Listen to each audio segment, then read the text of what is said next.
Now for you at 4:30, though, online sales on Black Friday hit a record as shoppers stayed home to avoid COVID-19. Now, according to Adobe Analytics, consumers spent $9 billion, $9 billion. That's a 22% increase over last year. And today, as you know, is Cyber Monday. If you checked your email, you probably have a lot of deals to read about. And today's actually expected to be the biggest online sales day in U.S. history. So joining us right now to break it all down, including some tips on how to shop safely, is Scott Driscoll, the president of Internet Safety Concepts. Scott, thank you very much for joining us today.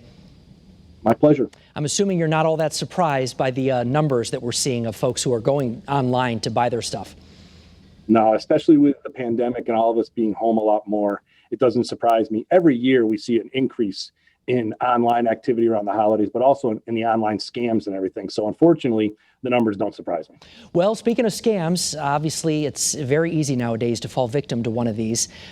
They sure can look real, even when they come in your email. What can everybody do to make sure that they're shopping safely online? Well, one of the things when it comes to the email scams is we just got to take a breath and slow down a little bit. When you receive something, it might look legitimate. I received one today from Amazon saying that my membership was done and I had to click these links to reinstate everything and give them a new credit card. Well, I knew that wasn't true, but I also looked at the header or the top of the email of where it came from, and it wasn't from Amazon. So we have to just slow down a little bit. I understand that when we see something, especially when it looks legitimate, we just want to click and solve that problem and move on. But when it comes to the online stuff, it's okay to slow down and double check and do a little research to make sure the information you're getting is accurate.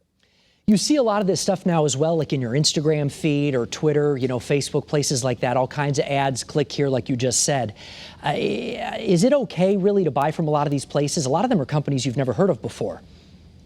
What I do personally and what I recommend is if you see a pop-up or something on a social media ad, use it as a suggestion or an idea. Take that as the first level of that's the item I want to purchase. Then do some research. Maybe it's going to be purchased from a local small business that you're familiar with, that you have no problem doing business with because you know them, they're part of your community. You can already establish a relationship.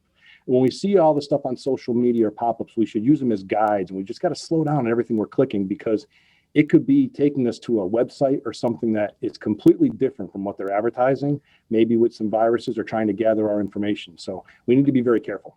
And I was just going to say, Scott, I'm imagining, if you had to bottom line this, just be careful what you click on.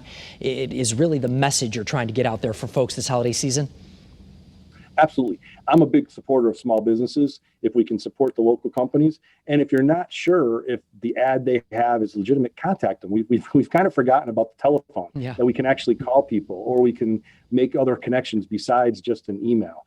And the biggest thing right now is we're seeing, especially with maybe some of the elderly and stuff, if it sounds too good to be true, even though it's online, it is too good to be true. And we have to do a little research and look into these things. Okay. Scott Driscoll, thank you very much for joining us today. We appreciate it. My pleasure. Anytime.